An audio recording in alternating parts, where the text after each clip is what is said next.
Good Sunday morning. Let me get a little bit of audio. It makes a difference when I stream this to have this little bit of audio going. So we're going to audio it up. So there you go. Good morning. Dr. Graham here.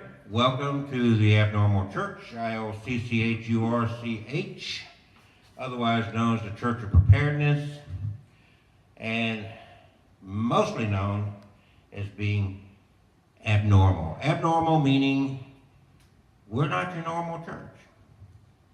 We look and we drive through our communities, and I was raised in Alabama, in the South, and there are churches, sometimes literally 2 or 3 on the same block.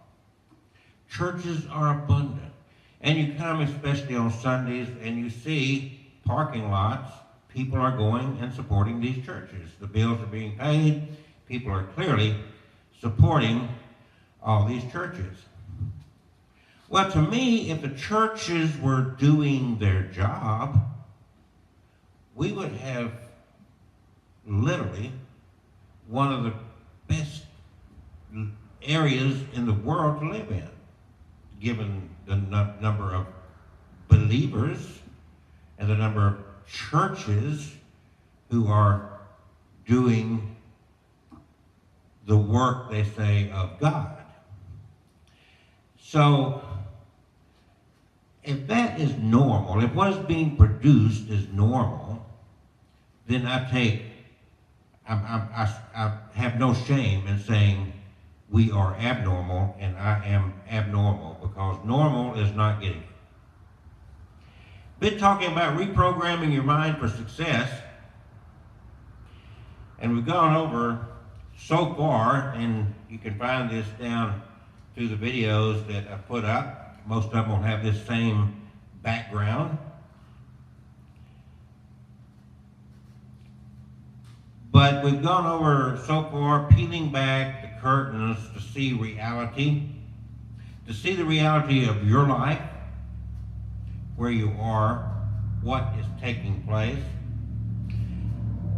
We talked about the last sermon I gave here, that your life is intentional.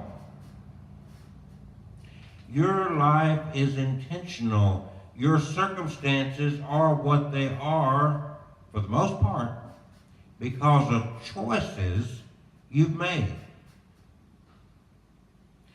Some choices may have been made out of ignorance, not having enough knowledge to make a good choice.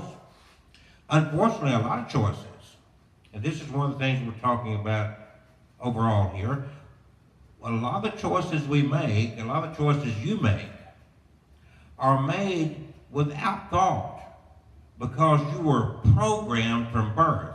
At birth, that moment when you took that first breath of your own out of your mother's womb, you were as free as you would ever be. At that point, your family, their religion, their culture, their government, all these things started this programming. And so most people just take it for granted, this programming. In our country, when I was a kid, I never went to kindergarten, I never went to preschool, never graduated from first grade, and now we have a new programming. They get these kids out of the house as quick as they can and push them in these institutions as quick as they can to get mom and dad back to work and focused on making money and supporting the system, if you will. If you notice, in the last 2 or 3 election cycles, the Family Values Party no longer talks about family values. It's not a term they use at all. And of course, considering the values of the person they wrap their arms around, it's kind of a moot subject for them, isn't it? But you have been programmed You've got to peel back the curtain. You've got to look at the man behind the mirror, the man you are, the human you are behind the mirror. I say man, the person you are behind these curtains. Who is standing there? Who are you really? Do you really know yourself? Have you faced the reality? We spoke briefly about how we tend to want to put our blames elsewhere. It's not my fault. I wasn't afforded enough education. My father was abusive. I was taught differently. I hear this all the time. There's some underlying reason that you failed, that you didn't rise up, that you didn't have that abundant life. There's some reason, and it's never your fault. The blame never comes back to the person standing behind that curtain, you. It's always the system. I couldn't afford college. I couldn't afford this. I was denied this. I was abused. It's my lot in life. And it's strange that some people, a few, and it's sad that it's so few, but a few rise up. There's this guy on a talking circuit that was born with no arms and no legs. Now he's got an excuse. But what's he doing? He rose up. He's always got a smile. He's using his circumstances to the benefit of motivating others. He's not whimpering away. I'm sure he's human. I'm sure he's got his moments of down and depression like we all do. But he's not letting that rule over his life. I see and I hear 40, 50-year-old women saying that their lives were screwed up because of something that happened to them when they were a teen. Basically what they're saying is they never grew out of it. They never grew up. They used that as a crutch for the rest of their lives. It's time to get that miracle and to throw that crutch to the side, reach into the kingdom of God that is within you, just as the words of Jesus said, and grab that abundant life because you were born to succeed. Unfortunately, too many of us choose to be blind. We don't want to see. We make that conscious choice to remain blind. It's strange when a little child over here constantly has, why? Why this? Why that? Why that? Drive you crazy with the questions. Why? But what do? We beat that curiosity out of them. And when we get to be adult, we've accepted this programming that you just don't question that. You don't, even though religion is one of those things you don't question, right? You believe in God, you believe in the God you believe in. You don't question those things.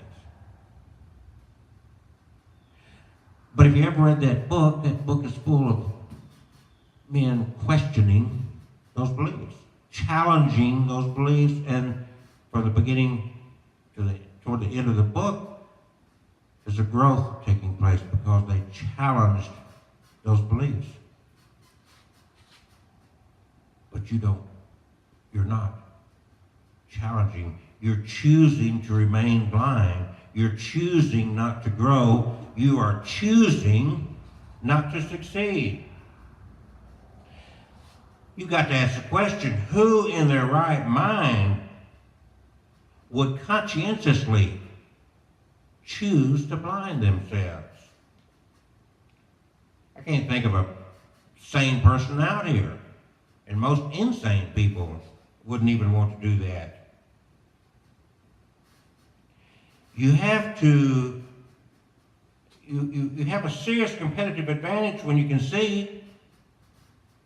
People are born blind, people lose their eyesight through life, and that's not something they want. We spend untold amounts of money and research trying to restore sight to the blind. Even if you can see with just one eye, you still have a measure of advantage over somebody who has no sight at all. The person that has no sight at all has to depend on others, has to depend on their other senses. They can never drive a car. They have great limitations for being blind. And this is true for being blind, not in a literal sense, but in what we're talking about. Interestingly enough, a lot of people do choose to be blind. Some level or the other, not in that literal sense. Not talking about physically or legally blind, talking about overlooking very important powers that you have. You have to understand that in any group of people, 20% will always make more money. Any group, out of 100, 20 are going to make and succeed more than the other 80.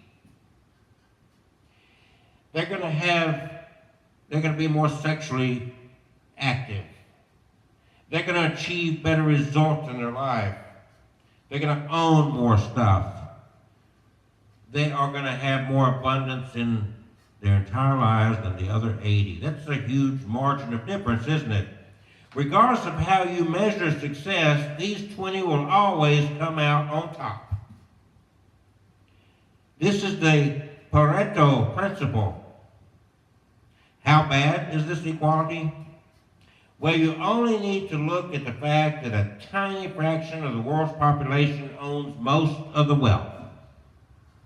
If you've been paying attention, you've probably heard that a lot lately. That top 1% owns more than the collective 99% put together. They didn't steal it. Not all of it anyway. They didn't point a gun at people's heads and force them to give it up. In some way or the other, they earned it. Yeah, maybe they conned you into it. We're conned every day. We're going to talk about that too, because that blinds you. Unfortunately, the vast majority of people are left struggling for the leftovers, the crumbs off their tables. Most people are content with fighting over the crumbs that are left over by these 20%. These 20% or less are fully aware of their power. They're not blind to their power at all. They're not blind to their superpower, as it seems. Although our lives are the result of our choices, we choose to be blind to the truth. It may seem banal.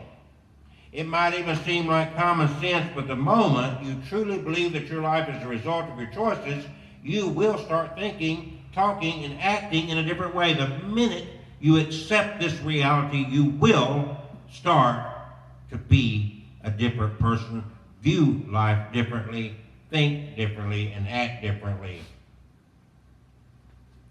Whatever it is that's frustrating you will sooner or later go away. That's how important choices are. Sadly, a lot of people choose to be blind. The easy way out, they say, the easy way out does not bring an easy solution, and the easy way out does not bring great change or abundance in your life. And I'm not necessarily talking about financial abundance. Success in life does not have to be about material gain, does it?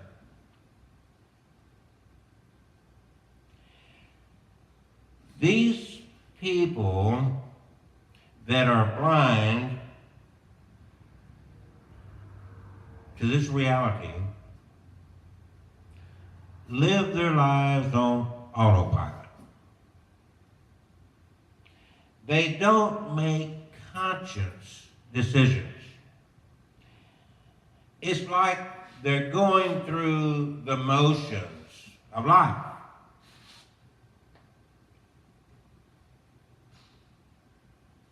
It's easy to understand this on an intellectual level. It's even tempting to say, I don't do that. I'm going to stop doing that. Congratulations, at least you're making some progress. But here's the problem. This is built into the human condition. That's right, it's part of human nature. At the end of the day, there are two fundamental truths about human beings. First of all, we're afraid, we're scared of change. We can talk a good game about it, how we welcome change, how important innovation and disruption are to us. But at the end of the day, we grow accustomed to doing things a certain way. Our actions fall into a certain pattern. The other fundamental truth about human beings, regardless of where they come from and what they look like, is that we tend to take the path of least resistance. Change takes effort. Change is resistance. Let's put it this way. If somebody offered you a plate full of yummy German chocolates, or German chocolate cake, or you can dig a hole for 2 hours straight, which one are you going to pick? It doesn't take a rocket scientist to figure that one out. We take the path of least resistance, which means that we run away from pain, we run away from discomfort or inconvenience, and we run towards pleasure, convenience, expediency. Given those two truths about the human condition, it's easy to see why people end up doing things on autopilot. They end up making decisions in a certain way. It doesn't matter where they are or what time it is. They end up doing the exact same things. As you already know, our lives are the results of our choices, so we end up feeling stuck. We end up denying the fact that we can choose. It must be something else. It can't be that the fact that I choose my life. No, that's not it. That's too much to take in. No way. This is the internal monologue most people play with themselves. That's why they remain blind to their human superpower. Your human superpower is your ability to choose. I know it's easy to say. It kind of rolls off the tongue. Most people can intellectually accept that, but they don't really accept it. It's kind of like something that we all agree on, but we then quickly discount it. You always have a choice. At the very least, you can choose how you respond to the things happening around you. As I've very, very vividly explained in previous presentations regarding the example of the burning building, choices can be made and undone. Wrap your mind around this. Stop being blind because you were born to succeed. You may be programmed to think differently. But let's think about how much programming has been done to you. Here I am, I'm standing in Alabama, the state I was born in. The joke about Alabama, which is not really a joke, it's pretty much a reality, maybe not as bad as it used to be, but it's pretty much a reality. When you first come to Alabama, when you first move to Alabama, there are two questions you're going to be hit with when you meet new people. And those questions are going to pop up within the first 2 to 5 minutes of the conversation. One is, what church do you go to? 2 is, are you an Alabama-Auburn fan? That stems from programming. That stems from being on autopilot, not having made conscious choices. You just had to fit in, right? You just had, I'm here, this is my culture, and I've got to fit in. I can't be different. It's like being a robot. You're programmed. You're programmed. It's got to be this way. Where's that little child? Where is that curious little child in you that would say, why? Why do I have to choose? Why do I have to choose between this team or that team? Why must I choose a church? Why must my belief system be like everyone else's? Why? Because when you start breaking down these whys, you're going to find that all these other people that are programmed, like you were, they don't have the answers because there's no reason for it. It's just a programming to get everybody lumped together. So this small percentage, it's commonly referred to as the 1%, but we're going to say 20%, can maintain control over the other 80%. It's a control factor. There's no control if you pull back this curtain and see the reality of the superpower you have in you. I reference over and over the scripture in the Bible where Jesus is credited as saying, the kingdom of God is within you. The power is within you. It's already there. But from birth, you have been indoctrinated. You've been programmed to such a degree that you don't question. Oh, 15, I get my permit. 16, I get my license. When I was a kid, 18, you got to go register for the draft. Certain things you don't question. God and country. Do you ever question, did God choose a country? Did God take sides amongst his creation like that? Simply because of where and when you were born? You're blessed by God over someone that had the misfortune of being born over here? You ever question those things? No, you don't question because it's programmed in you. Don't question. It's just the way it is. You don't know the mind of God. I've heard it so many times. You don't know the mind of God. We're talking about the Bible story of the flood because people take these stories literally. These Jewish stories, the Gentiles have taken and moved them to a literal sense. So I'm having a conversation with one of these literalists about the flood. In the flood, now everyone was destroyed except for a family of 8. That includes babies, little children, little babies. What did these people do to deserve this death? What did these babies do to deserve these deaths? When you ask these pointed questions, you get back, you don't know the mind of God. That's a cop-out. If we're made in the image of God, that's a cop-out. You tolerate behavior that you take literally, that you would put a fellow human being to death for. Well, if it's good enough for God, it's not good enough for his creation. We have got to be better than our God.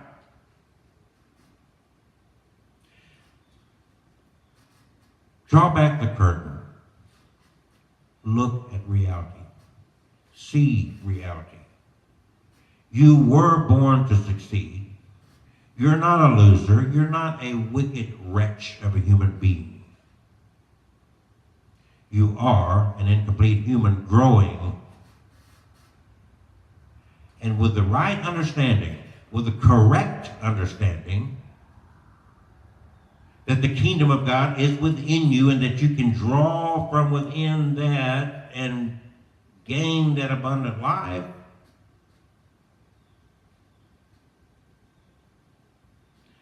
then you maintain the power. Then you maintain the control. And then you have that abundant life. You have it more fully. And then you begin to appreciate what true freedom is.